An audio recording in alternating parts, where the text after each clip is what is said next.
Bienvenidos a la hora de la merienda, este espacio dedicado a la literatura infantil y juvenil, donde invitamos a un autor o una autora para hablar de sus libros y de literatura, que es lo que más nos gusta en este programa.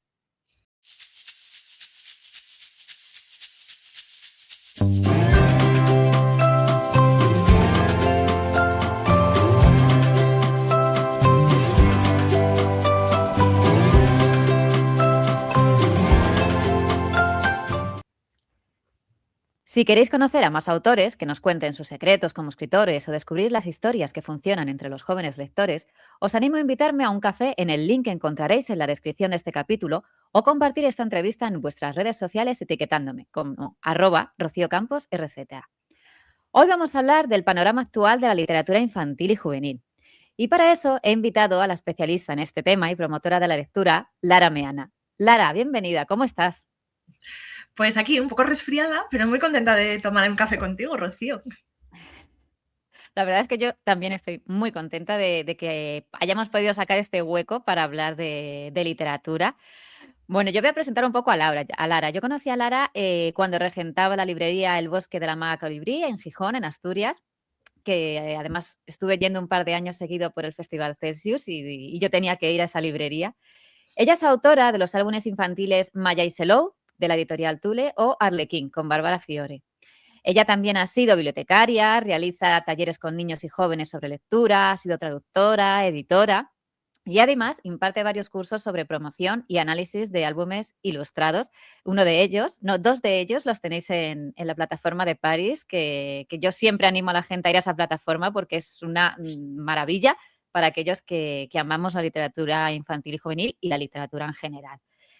Y este mes, dedicado al libro y la literatura infantil y juvenil, me apetecía hablar contigo, Lara, hablar con ella sobre el panorama actual de este género que nos une a las dos, Lara. Lara, y mi primera pregunta va un poco relacionada o hacia ese tema que siempre está candente entre muchos foros de autores, de editores y tal, y es la saturación del mercado de la literatura infantil y juvenil. No sé qué opinas tú y yo así lo lanzo de primeras. Lara, ¿qué opinas tú sobre este tema?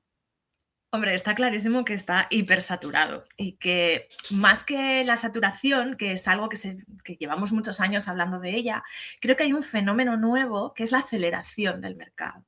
Es decir, no solamente se publican cada vez más novedades, sino que cada vez las novedades están menos tiempo en las librerías. Con lo cual, creo que uno de los motivos por los que dejé de ser librera era porque ya no podía más con esta presión constante de estar revisando, porque además pues en el Bosque de la Maga Colibrí, cada libro que estaba, o sea, había una curaduría, había una selección de cada uno de los títulos y además un fondo, o sea, era una librería mayoritariamente de fondo. Bueno, lo sigue siendo porque sigue abierta, ¿no? Yo ya no estoy al frente, pero sigue abierta.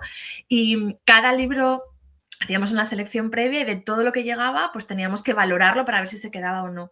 Y como cada vez llegaban más cosas, cada vez era más difícil poder cuando yo empecé con la librería hace 18 años, no solamente podía leerme las novedades, sino que además me daba tiempo a contrastarla con los lectores, ¿no? A llevarla a un grupo de lectores o a leerla con...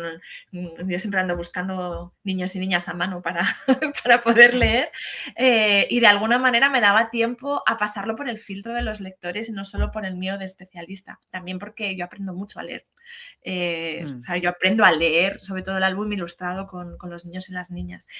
Entonces, bueno, sí que es verdad que se ha producido esa masificación y esa aceleración de tal manera que ya no da tiempo a valorar lo que llega. Se produce mucho. En la medida en que se produce mucho y muy rápido, también la calidad disminuye, sobre todo en las editoriales grandes. Las editoriales pequeñas no, porque siguen arriesgando con cada uno de los títulos y entonces le ponen todo el amor y todo el mimo y lo revisan 10.000 veces. Pero en el caso de las grandes, pues son productos, ya no son obras. Y de alguna manera cada vez las grandes ocupan más espacio y dejan menos espacio a las independientes y cada vez hay menos visibilidad. Y eso es algo que en los últimos 4 o 5 años ha sido increíble, ¿no? O sea, como ir a visitar las librerías es casi visitar clones porque solo están las novedades sobre la mesa y cada vez es más difícil tener un fondo. Entonces, sí, estoy de acuerdo contigo, Sí. está absolutamente sobresaturado. Pero también me Mm. parece Has difícil dicho salirse. ya, ya, es que, creo que es como un círculo, ¿no? O sea, no está saturado, pero no puedes salir de ahí, pero, o sea, no sé muy bien cómo acabará y, de hecho, va a ser mi última pregunta, Lara, para luego. Muy Pero bien, aguardamos. has dicho un montón de cosas, superinteresantes. Desde el hecho de que, no da tiempo a probarlo con los niños, que es algo, eh, básico, yo creo que como librero y como promotor de la lectura, ¿no? El hecho de ver si funcionan las historias o no funcionan, las novelas y tal.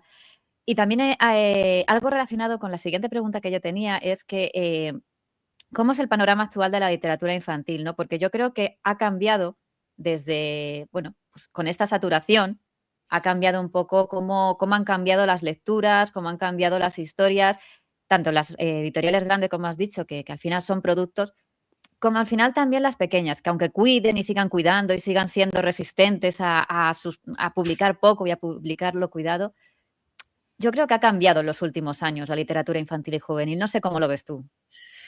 Hombre, ha cambiado. Hay una cosa que es muy evidente, que es que las editoriales tienen que sobrevivir, ¿no? Tienen que Mm, mantenerse abiertas. Y de alguna manera es verdad que algunas han intentado como, o sea, no todas las editoriales pequeñas e independientes publican libros de gran calidad, ¿no? O sea, eso yo creo que es mm, muy importante ponerlo sobre la mesa también, porque, bueno, porque yo creo que a veces nos dejamos llevar por las ediciones cuidadas o por una ilustración que nos llama mucho la atención y hay libros que a poco que rascas te das cuenta de que no tienen la suficiente profundidad o que es una historia que se ha contado antes mucho mejor, ¿no? mm, O muchas veces. Entonces, bueno, cada vez es más difícil encontrar, por ejemplo, un libro o álbum que sea original, que nos llame la atención, pero eso también tiene que ver con que nosotras llevamos mucho tiempo leyendo y tenemos la mirada ya un poco saturada, en el sentido de es difícil que algo nos sorprenda, ¿no?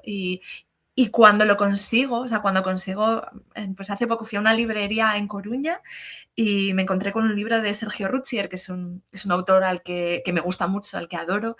Inmediatamente me puse a leerlo y dije, me lo llevo, ¿no? Y pensé, Dios mío, o sea, no, tengo tantos, pero de repente era como, vale, esto me está llegando, o sea, me está contando algo que no he visto antes. Necesito tener este libro y mm, poder mostrarlo, ¿no? Entonces, por una parte, es cada vez más difícil que nos pase eso, pero también al mismo tiempo es más fácil distinguir lo extraordinario o lo sí. nuevo o lo sorprendente, ¿no? Entonces tienes un poco las dos cosas. Tienes que revisar mucho más para encontrar algo que quieras poner en valor. Mira, ahora justamente hablabas de Parix, tenemos un curso sobre reseñas en Parix, ¿no? Y Mm, insistimos mucho en que hay que reseñar aquello que queremos destacar de entre todo lo que se publica, ¿no? ¿Qué tiene ese libro de especial?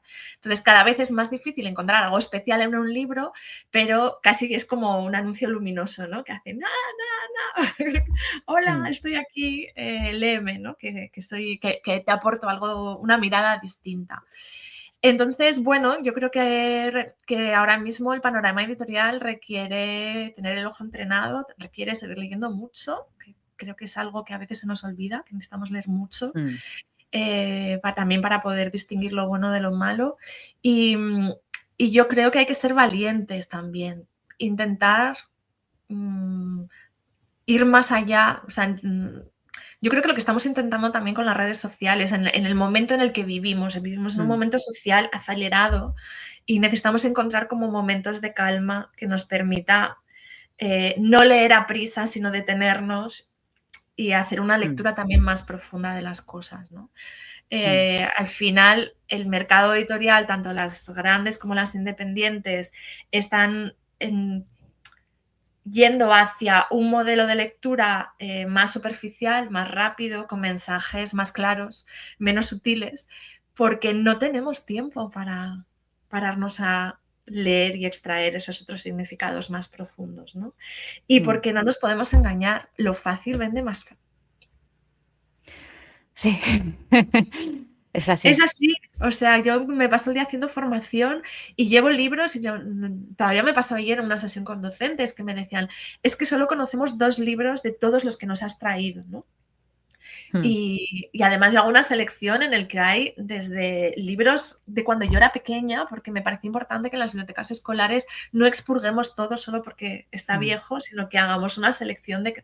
Hay títulos que siguen mereciendo estar en las estanterías hasta las últimas novedades, ¿no? Entonces, no es que no conozcan, es que es muy fácil perderse en este panorama. Y de alguna manera, claro, yo les decía, es que esto está aquí porque merece la pena estar aquí. Y la primera reacción es qué libros más raros nos traes, ¿no?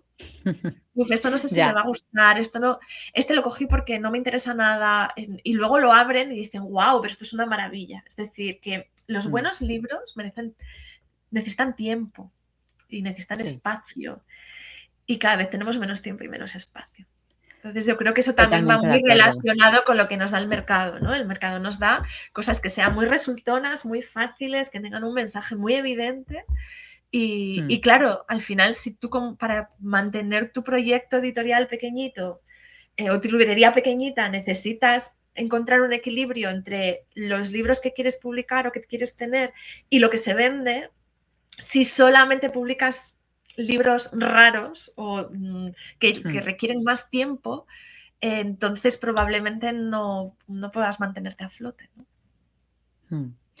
Has dicho una cosa también, relacionada también con lo que has dicho antes de que al final, vas a una librería y todo es igual, y es que también yo creo que los lectores se saturan, los lectores infantiles, ¿no? Cuando van a una librería y todo es igual, todo tiene los mismos colores, todo tiene esas portadas llamativas, todo es más o menos igual, ¿no? Y entonces, relacionado con la anterior pregunta, sí que te quería preguntar, ¿cómo son los lectores actuales, no? Hemos dicho que el mercado ha cambiado, hemos dicho que está sobresaturado, que es complicado encontrar esa rareza que al final es excepcional. ¿Y cómo han cambiado los lectores en estos años? ¿O no han cambiado? O también por el hecho de que vamos deprisa, ¿no? Vamos muy deprisa con todo y las historias van también muy deprisa. Entonces, ¿cómo lo ves tú? Bueno, yo creo que los lectores, en la medida en que nuestra atención ha disminuido muchísimo, y digo nuestra, también la de los adultos, Sí. no sé, yo echo la vista atrás y veo lo que yo leía con 15, 20 años y me asombro, ¿no? Y digo, wow, no sé si estas lecturas podría con ellas ahora mismo. No por nada, sino porque estamos acostumbrándonos a estímulos más rápidos y más inmediatos. Entonces es verdad que los lectores en general tienen menos paciencia, necesitan como que la historia empiece lo antes posible, están muy influenciados por las formas de narrar de lo audiovisual y entonces quieren como el efecto enganche que sea inmediato y si no abandonan, ¿no? Tienen como pero creo que no es algo propio de las lectores infantiles, sino de los lectores en general. Necesitan también como que todo sea muy explícito. Y cuando la información no nos la dan directamente, les irrita, ¿no? Como que tienen poca paciencia para navegar, sobre todo por el inicio de las novelas, por ejemplo, ¿no? En la que no te cuentan inmediatamente cómo se llama el personaje, como que todo el poner en pie la ficción no es evidente, sino que tienes que ir.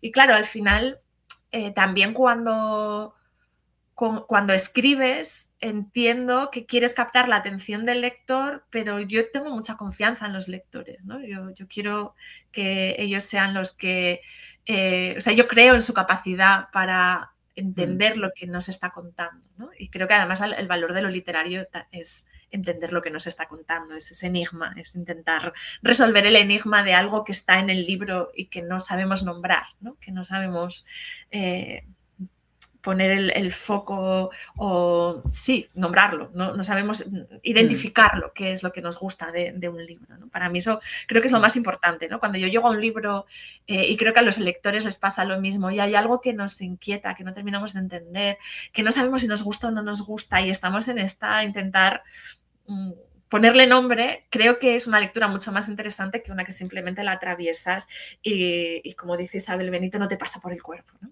Las Sí. lecturas de alguna manera nos tienen que pasar por el cuerpo. Entonces, al mismo tiempo, creo que los niños lectores de hoy son mucho más curiosos y se atreven con formatos diversos. En la medida en que también el mercado ha dado respuesta a esas necesidades lectoras, hasta ahora los libros, la idea de lector que se manejaba y que yo creo que los adultos seguimos manejando es el lector de libros gordos, ¿no? De narrativa, Mm. un camino en el que cada vez vas leyendo libros más gordos, ni siquiera más complejos, ¿no? Pero si pensamos en un lector, nos imaginamos a Matilda Mm. subida a toda esa pila de libros gordos, ¿no? Es una niña ávida de lecturas y que lee por encima obras literarias excelsas, ¿no? Y el problema de esa idea de lector es que muchos lectores se quedan fuera de ella, porque hay muchos lectores que solo leen para aprender, que lo que quieren son libros de conocimiento o que necesitan de el discurso gráfico, ¿no? Les gusta explorar el discurso gráfico y cómo se relaciona con el discurso textual en el cómic o en el libro álbum. Creo que lo que más, la característica que más noto es que en la medida en la que se reduce la paciencia lectora, se atreven menos con obras más largas, con novela, Mm. con narrativa. Como que ese Sí. salto o esa exploración, porque yo no creo que haya, no es una cuestión de nivel, es una cuestión de exploración de Mm. diferentes géneros, les cuesta más, porque hay una cosa que nos han vendido sobre todo desde las campañas de lectura, de leer es un placer, leer es fácil, leer es Sí. divertido, que es un poco tramposo, porque leer requiere un esfuerzo. Sí. ¿Merece la Sí, pena? sí, sí. Sí, pero requiere un esfuerzo, ¿no? Entonces, Sí. bueno, de alguna manera sí, yo creo que hay también una facilitación por parte de la escuela, de buscar libros más sencillos o con mensajes más claros para que todo el mundo comprenda. Pero bueno, eso también tiene que ver con el modelo de comprensión lectora de la escuela, que yo creo que es un poco reduccionista. Mm. Hablaba yo, hace poco publicaba un artículo sobre la lectura en Mamás y Papás que hablaba de eso, ¿no? De cómo el hábito lector también se está perdiendo en chavales de 6 a 9 años, un poco por todo, ¿no? Poco porque, bueno, pues la paciencia, el hecho de a lo mejor no ofrecer las lecturas adecuadas y el acompañar, ¿no? Hablaba yo sobre todo y los expertos hablaban del acompañar, ¿no? Que parece que Claro. cuando empiezan con esta edad ya leen solos, ya hay que dejarlos, o los padres tenemos más cosas que hacer y tal, pero es importantísimo a estas edades seguir acompañándolos, seguir descubriendo lecturas con ellos, que no tienes que ser un experto en lectura, pero sí a lo mejor ir a la biblioteca, ir a las librerías, no sé, leer a los prescriptores, ahora que las redes sociales estamos tanto tiempo en ellas, ver lo que se cuece por ahí, pero no solamente quedarte con el primer vídeo, sino a lo mejor mirar un poco más, ¿no? Mm. Y te iba a preguntar, Lara, por 2 melones, vamos a abrir 2 melones, Venga, Lara. vamos a abrir Como no melones. estamos abriendo melones, abrimos más. Te quería preguntar, esa forma de leer de los chavales ahora, las colecciones. Yo digo que las colecciones hacen lectores, pero que hay demasiadas. Hay demasiadas colecciones, es una época en la que un poco lo que hablábamos al principio, ¿no? El hecho de que casi todas las historias son iguales, siguen el mismo esquema. Entonces, o por lo menos yo digo que muchas veces eso hace lectores tramposos, lectores trampa, ¿no? O sea, que terminan una colección y le ofreces un libro autoconclusivo, que empieza y acaba, y no saben, están ahí perdidos, ¿no? Están un poco perdidos ante eso, ¿no? Entonces, yo no sé qué opinas tú, sí que me gustaría saber sobre el gran auge de las colecciones. Bueno, yo creo que no es un gran auge. Siempre ha habido, cuando nosotros éramos, yo cuando era niña había muchísimas colecciones. y casi no había otra cosa que no, o sea, estaban pues Barco de Vapor o Alfaguara, pero casi funcionaban como una colección, ¿no? O sea, es como, bueno, había gente que era más de Barco de Vapor, gente que iba... Pero estaban las colecciones de Los Cinco, Los Siete Secretos, Torres de Mallory, Puck, o sea, no sé, se me ocurren como un montón de colecciones, incluso Tintín, ¿no? O Asterix y Obelix. No me parece que sea un fenómeno nuevo. Creo que sí, esto siempre ha pasado, la tendencia a las colecciones, y pasa en realidad porque dan respuesta a una necesidad en la evolución lectora, en el camino lector. Cuando la mecánica de lectora todavía no está muy afianzada, lo que más cuesta lo que más le cuesta a un lector es poner en pie la ficción, ¿no? Entender dónde transcurre la historia, quiénes son los personajes, cuál es la estructura de esa historia. Y entonces, de alguna manera, las colecciones lo que hace es facilitarte eso. Tú te lees el primer número, te peleas con entender cómo funciona esa ficción en particular, quiénes son los protagonistas, cuál es la relación entre ellos. Y luego hay un elemento que a lo largo de las diferentes aventuras cambia, ¿no? A veces es el lugar, como en Tintín, por ejemplo, Tintín en el Tíbet, Tintín en América, Tintín, ¿no? Otras veces es el tipo de aventura, otras veces hay un personaje, otras veces son libros de misterio, como puede pasar en Futbolísimos, entonces cada misterio es diferente, pero siempre siguen esa lógica, ¿no? Hay un montón de estructuras que se mantienen y hay una que es novedosa. Eso lo que supone es que no tienes que hacer tanto esfuerzo comprensivo, por decirlo de alguna manera, no te tienes que centrar tanto en descifrar las claves de la historia y te puedes centrar en disfrutar de la historia. Y entonces es por eso, y además siempre pasa lo mismo con los lectores, ¿no? Que empiezan una colección y hay un momento en que se cansan. ¿Por qué? Porque ya les resulta demasiado repetitiva, ¿no? Ya se aburren y pasan a otra cosa.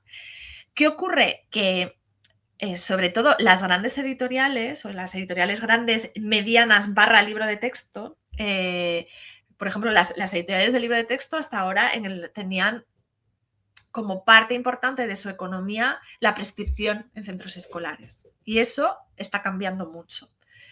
Necesitan otra manera de sobrevivir. ¿Y cómo sobreviven? Sobreviven lanzando colecciones. Eso por una parte. Por otra parte, una colección ocupa mucho sitio en la estantería. La estrategia de los grandes es ocupar el mayor espacio posible en las librerías. De tal manera que si tengo una colección que funciona, que tiene 15 títulos y consigo que el librero, porque ya se lo mando yo así, ya le hago yo una oferta con un descuento especial, coloque esos 15 ejemplares en la estantería, no hay sitio para nada más. Entonces, claro, ocurren esas dos cosas. Por una parte, ellos ya saben que si les gusta una colección van a querer repetir, y por otra, el hecho de decidir qué quiero leer a continuación no es fácil. Porque muchas veces se sienten solos en esa decisión. Y esas lecturas que son autoconclusivas son más difíciles de compartir socialmente con tus amigos. Con lo cual tenemos varias dificultades. Una, ¿qué escojo? ¿No? ¿Y qué datos tengo? Nunca he oído hablar de ello. Necesito un prescriptor, necesito a alguien que me cuente algo de esa historia.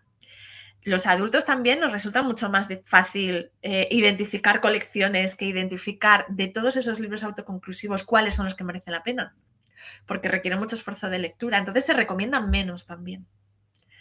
Y es como, otra vez volvemos a esa pescadilla que se muerde la cola, ¿no? Si tú tienes una librería en la que estás metido en la rueda del mercado, es decir, no estás creando un fondo, porque crear un fondo, y esto es muy importante, para una librería se penaliza. Es decir, tienes peores condiciones comerciales si no sigues la tendencia, de las novedades. Bueno, cuento todo esto un poco porque creo que los entresijos son importantes, ¿no? Para entenderlo todo, sí. Para entenderlo todo. Es un riesgo muy grande para una librería tener una librería de fondo.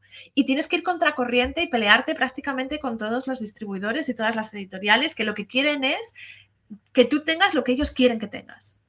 ¿no? Y Mm, yo creo que la conversación que más he tenido a lo largo de toda mi vida librera fue, ya, pero es que esto es lo que se vende, ya, pero yo quiero esto otro, ya, pero es que eso no se vende.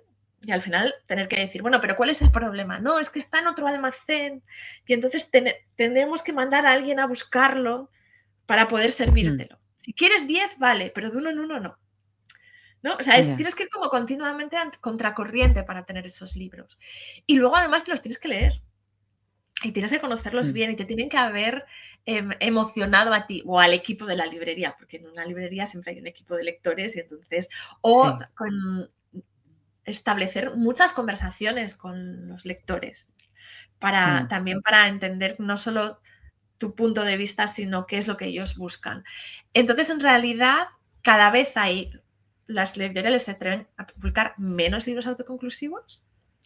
mm, Es muy difícil que esos libros autoconclusivos lleguen al conocimiento de los libreros y también de los sí, especialistas y de los mediadores, con lo cual tardan más en llegar a los lectores o no llegan a los lectores. Es como más mm, arriesgado. Pero hay editoriales que están empezando a hacer, o que tienen, que han apostado ya o que están empezando ahora a publicar libros de narrativa que son muy interesantes. No sé, por mm, ejemplo, Errata Naturae tiene una colección de novela infantil juvenil fantástica, Tule también sí, tiene títulos muy interesantes. ¿Qué pasa? Que en las librerías es difícil encontrar un libro que se haya publicado hace 6 años o 7 años. ya, eso sí. Es como los A libros, mí me pasó como si con, fueran yogures, ¿no? O sea, sí. como si caducaran. Entonces, en la medida en que no están en las librerías, pues es más difícil que se vendan. Mm. A mí me pasó con Corazones de Gofre en el club de lectura que yo tengo con los chavales. De repente dije, tienen que leer Corazones de Gofre porque es un libro que yo creo Maravilloso. que Sí, maravilloso, nórdica merece la también pena tiene y es, libros estupendos. claro, son de esas joyas que tú encuentras y deseas compartir y que cuando ellos lo encuentran también lo disfrutan. Yo la verdad es que fui con un poco de miedo, pero por eso, porque están acostumbrados a otro tipo de narrativa, a otro tipo de ver las historias. Y cuando empezamos la sesión les dije: "¿Os ha gustado?", y me dijeron todos: "Sí, mucho". O sea, esas joyas que un lector encuentra cuando se sale de lo normal, entiéndeme entre Sí, comillas, cuando se sí, sale sí, de lo de lo comercial, comercial, de lo comercial. efectivamente, y encuentras esa joya, yo creo que también, te hace crecer como lector, muchísimo, porque estás viendo otro tipo de historia, otro tipo de contar las historias y otro tipo de ver también la vida en otras novelas para ellos. Y el otro melón que quería abrir, Lara, es, algo que también estoy notando mucho, que hablan muchos libreros, que habla mucha gente, y es el hecho de que, hay adolescentes que están leyendo libros que no son para eso, porque se están vendiendo como, libros como para adolescentes. No sé si Ujú. tú lo has notado, imagino que sí, que lo has oído. Pero no me parece ¿Tú nada cómo lo nuevo. ves? A mí no me parece nada nuevo. Cada vez que sale este melón, yo pienso en mi clase de séptimo de GB, ¿vale? Que estamos Sí. hablando de 13 años, es un primero de la ESO, en una profesora que teníamos de historia que siempre nos recomendaba diferentes novelas sobre el periodo histórico que estábamos estudiando en cada momento y había un libro sobre la Segunda Guerra Mundial que rodaba, y que se abría solo. O sea, tú te lo pasaban y lo abrías y se abría por una página en concreto, que era una escena Sí. tórrida. Estoy bastante segura. Yo me leí la novela entera, que además es que no sé, no recuerdo ni qué novela era, ¿no? Pero claro que hay una curiosidad por el mundo adulto. Yo creo que eso siempre ha estado ahí. ¿Qué pasa? Que antes, de alguna manera, eso estaba como prohibido. O tenías que ir como a libros que no eran para ti, ¿no? Estaba como muy delimitado lo que Sí. era para adultos y lo que era para niños. Y de hecho, yo siempre digo, yo creo en la libertad de los lectores y yo siempre digo que yo soy la lectora que soy gracias a que nunca nadie me dijo esto no es para ti. Más que nada porque mis padres tenían una estantería llena de los libros de círculo de lectores que ellos no habían tenido tiempo para leerse, los iban comprando como mes a mes. Había cosas de todo tipo y yo iba, y cuando me quedaba sin algo que leer, yo iba a esa estantería con 10, 11, 12 años. Entonces yo leía cosas, bueno, bastante probablemente poco Mm, apropiadas para mi edad, ¿no?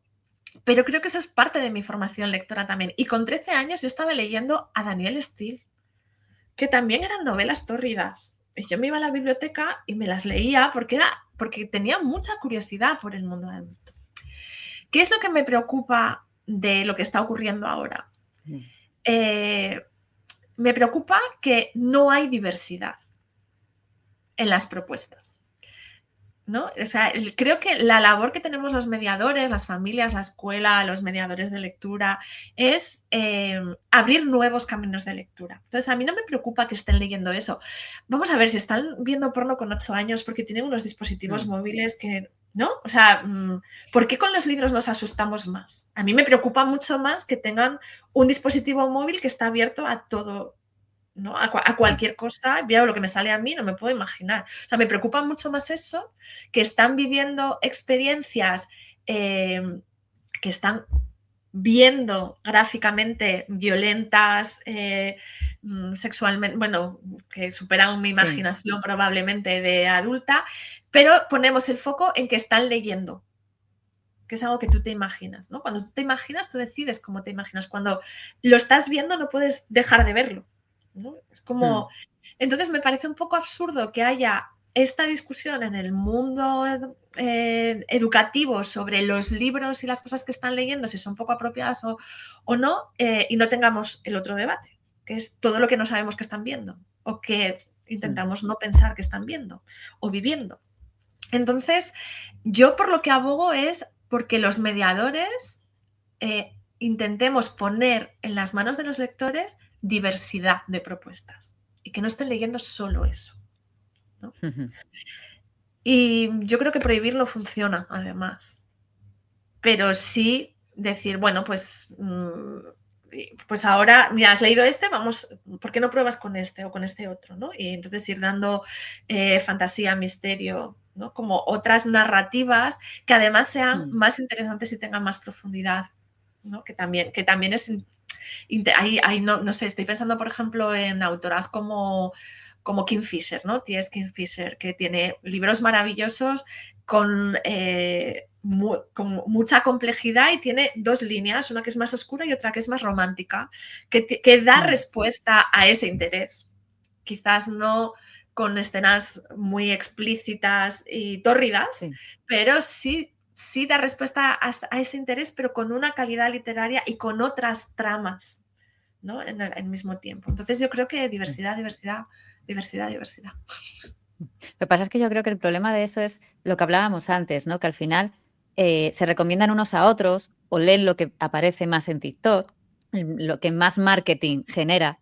Entonces, llegar a esa diversidad, o sea, que lean esa diversidad solamente haciendo caso a lo mejor a las recomendaciones de sus amigos, a las recomendaciones de TikTok y todo eso, es complicado. Es una tarea. Sí, pero para eso estamos los mediadores. Al final, si todos hacemos de mediadores, bueno, pues de alguna manera está claro que no somos, en la adolescencia, no somos un referente para ellos. Sus referentes son, evidentemente, son sus iguales, pero sí podemos, en la escuela, en la biblioteca, aprovechar que tenemos alguno de esos libros que ellos vienen a buscar para decir, ¿y por qué no te llamas? O sea, prueba este, a ver qué pasa, ¿no? Y funciona, en la librería lo mismo. O sea, yo en la librería muchas veces me decían, oh, pero tienes estos libros, ¿no? Y decía, claro, porque si tengo este libro en el que yo no creo, no porque sea torrido o no, sino porque está mal escrito. ¿Vale? Está mal escrito, no tiene la ficción, no se sostiene, o sea, tiene como muchas otras cosas. Engancha muchísimo, sí, pero rascas y se te desmorona. Pero si yo tengo este libro y establezco, y me lo he leído, y establezco una conversación con la persona que viene, ¿no? Que le puedo decir, mira, a mí este me ha gustado mucho, pero me ha gustado mucho este y este otro, prueba a ver, ¿no? Yo ya sé que te vienes a por este, pero... Y entonces en esa conversación es donde tenemos una posibilidad. Si no hay conversación, si todo lo que hacemos es negar lo que ellos están leyendo, ¿no? Si no entras en la conversación y no estás dispuesta a escuchar, tampoco vas a poder recomendar. Como que tenemos que buscar esa horizontalidad también y ser menos duros juzgándoles, ¿no? Porque creo que ese es uno de los grandes problemas, que ellos sienten, no somos un referente porque sienten que les estamos juzgando. Cuando tú estableces una relación de lector a lector, las cosas cambian mucho. Sí, Solo que no total. siempre saben que pueden tener esa relación con nosotros, ¿no? Porque no suele ser lo que se Sí, encuentran. sí, sí. Por eso hay que poner la base desde pequeño en todo, ¿verdad? En las conversaciones, en ir a las Y, bibliotecas, librerías, en todo eso. Hay que y intentarlo. algo que tú decías, que es acompañar, ¿no? O sea, Mm, uno, seguir leyendo juntos hasta que ya te dicen, mira, déjame en paz, que a veces sí, pues, no tienes suerte y ocurre con 14 y otras veces ocurre con 10, pero seguir compartiendo nuestras de, oye, he leído esto y me ha gustado, ¿y tú qué estás leyendo? ¿No? Y en esa conversación pues, vamos a poder entender muchas cosas y también vamos a poder ir diciendo, oye, pues mira, de esto que me estás hablando, leí hace tiempo un libro que igual te puede gustar, ¿no? Y sí. ir poniendo en las manos, no desde la Mm, imposición y del juicio, sí, sino desde soy una lectora que quiero compartir obras que a mí me han hecho feliz, a ver si a ti también te hacen feliz, ¿no? sí, Y tomarnos en serio sus recomendaciones también, sí, porque si no tampoco funciona. exactamente. Si no nos Sí, leemos lo que ellos están leyendo, tampoco lo podemos juzgar, porque muchas veces estamos juzgando por lo que hemos oído hablar del libro, pero no nos lo hemos leído, ¿no? Entonces, sí. Lara, estaría hablando contigo toda la mañana porque es una maravilla escucharte. Pero te voy a hacer la pregunta que te he dicho antes, ¿no? Que vamos ya acabando un poco. Que ¿hacia dónde crees que se encamina la literatura infantil y juvenil? ¿O qué caminos o qué rumbos crees que tomará en los próximos años? bueno, yo quiero creer que vamos a apostar por romper la baraja. Por romper la baraja de la aceleración y del Mm, sacar libros sin sentido solo para ocupar espacio o porque las novedades se venden más, ¿no? Pero claro, para eso también todos los lectores tenemos que hacer un cambio, porque es verdad que es una rueda que se retroalimenta a sí misma, es decir, se sacan muchas novedades y los lectores tenemos con una obsesión de cuál es la próxima novedad o cuál es lo que se está leyendo o lo que lo está petando, ¿no? Y los mm, libros no son yogures, no caducan. Entonces yo creo que recuperar el fondo, o sea, como volver la vista atrás y pensar, vale, de los últimos años, ¿qué rescatamos? ¿No? ¿Y qué mm, mantenemos? ¿Qué es lo que queremos mantener? Y no estar todo el tiempo pensando nosotros también en la novedad y valorando las novedades e intentar también hacer como una lectura más profunda. Lo que te decía, yo creo que hay una evolución dentro de, por lo menos de una tendencia dentro de las editoriales independientes que va más hacia buscar libros significativos, sobre todo de narrativa, intentar sacarlos ahí fuera. Calandraca, por ejemplo, lleva 3 años construyendo una colección de narrativa muy interesante, mm. donde va a salir mi novela en septiembre, que estoy muy contenta. Y que, bueno, pues que se atreve con libros difíciles, con libros que no son evidentes, que no se pueden explicar, que son... porque claro, en la medida en que un libro es complejo y no puedes explicar exactamente de qué va, es más difícil de vender, ¿no? Pero están Mm, haciendo una propuesta de buscar textos significativos y esa misma idea la estoy viendo también en otros editores, ¿no? En intentar publicar menos, pero como obras de mm, calidad contrastada, aunque de vez en cuando tengamos que hacer alguna sí, concesión a lo que puede parecer que se va a vender mejor, que muchas veces no ocurre, porque si todos supiéramos lo que se va a vender, entonces, ¿no? Ya estaría todo. O sea, sí, yo creo que una de las cosas misteriosas es que no sabemos lo que va a funcionar o no con los lectores, ¿no? Y especialmente mm, con las infancias. Entonces, bueno, yo querría pensar que vamos hacia ahí, que vamos hacia una sociedad que sea más consciente, o querría que fuéramos hacia una sociedad que de verdad valore la lectura y no sea solo un discurso, que también creo que es uno de los males actuales, que todo el mundo cree que es muy importante leer, pero no lo sí, ponemos demasiado en práctica y tampoco creamos las condiciones de tiempo y espacio para que eso suceda, ¿no? Es como algo deseable, pero bueno, luego está la vida, ¿no?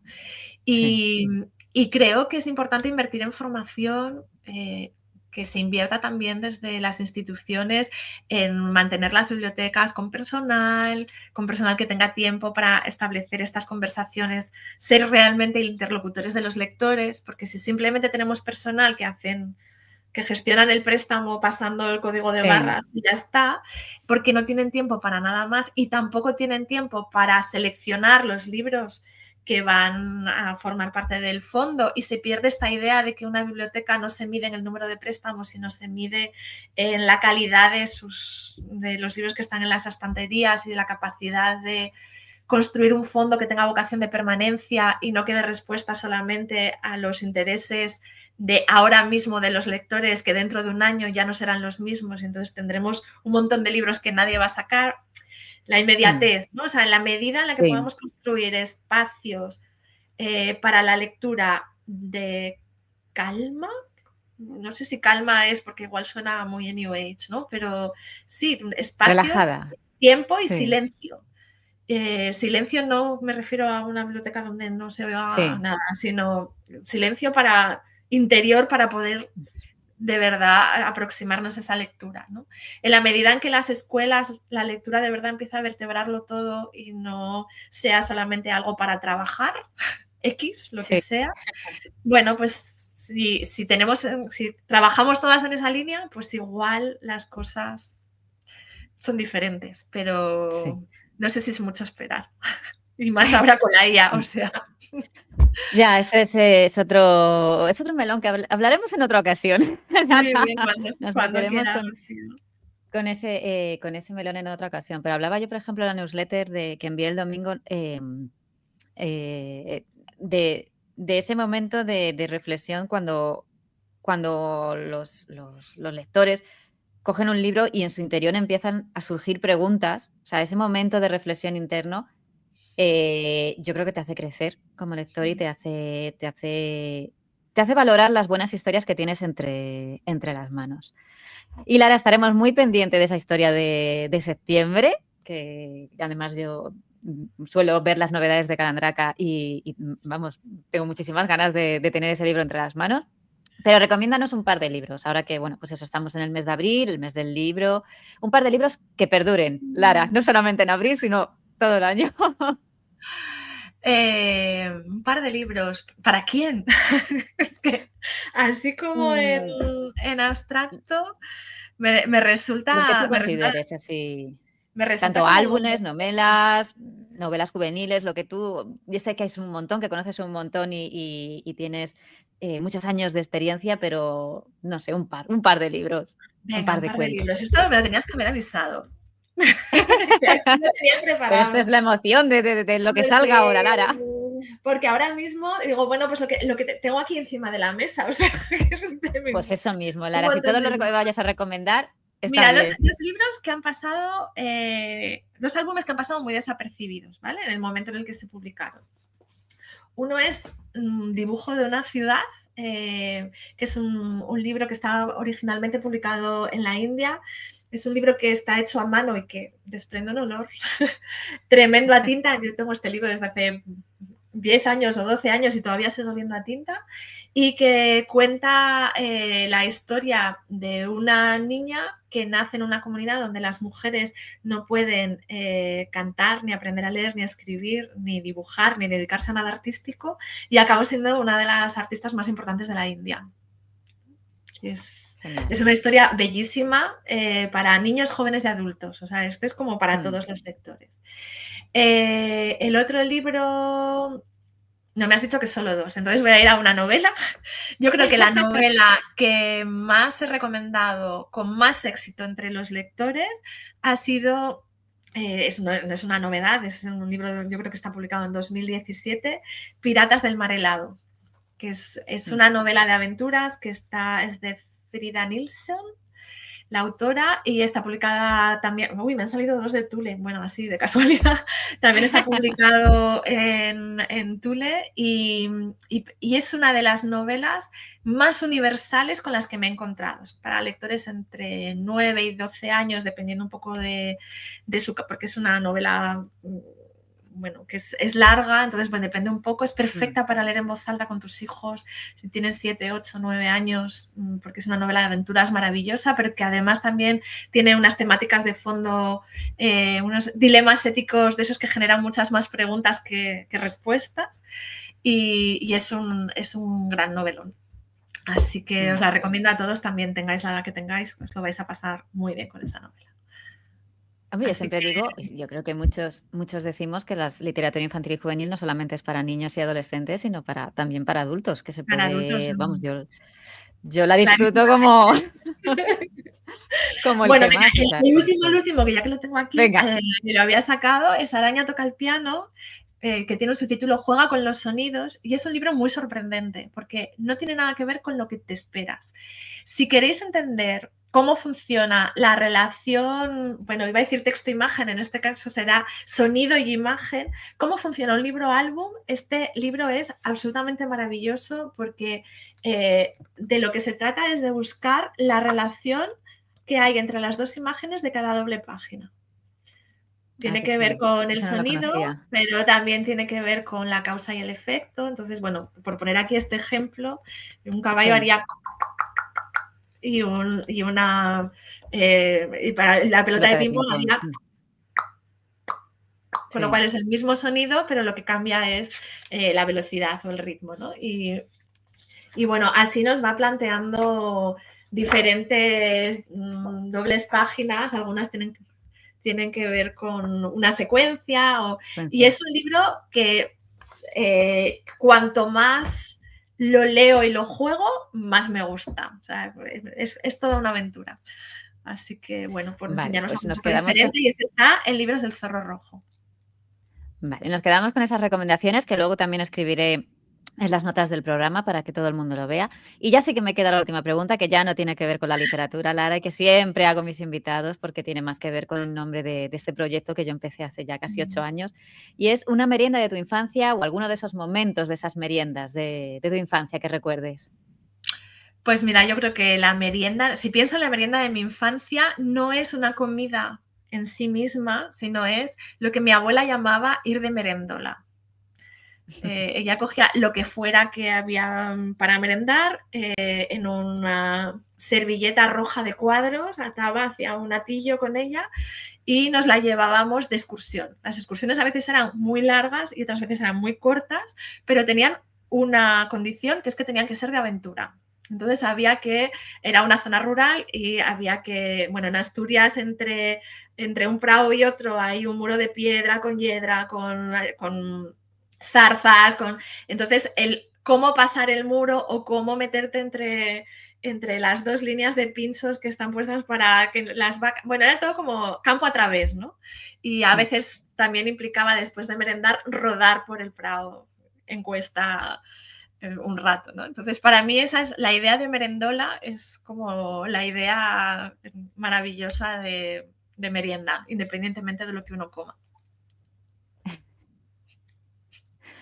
Pues Lara, con esa merendola y esa aventura nos quedamos. Muchísimas gracias por venir a la hora de la merienda a hablar del panorama actual de literatura infantil y juvenil. Ha sido un enorme placer hablar contigo y aprender tanto, la verdad, Lara. Así que muchísimas gracias. No, gracias a ti, Rocío, porque estos espacios yo creo que son importantes y muy necesarios. Para eso lo intentamos tener este huequecito para hablar de literatura y que este género, este mundo siga creciendo y llegue a cada vez más personas y a más centros y a más espacios. Gracias a todos por elegir la hora de la merienda mientras hacéis ejercicio, dais un paseo, realizáis cualquier otra actividad. Recordad que si queréis que este proyecto siga adelante, podéis invitarme a un café en el link que encontraréis en la descripción o compartir este podcast y este vídeo en vuestras redes sociales. Nos vemos en la próxima merienda. Muchas gracias. Hasta luego. Adiós.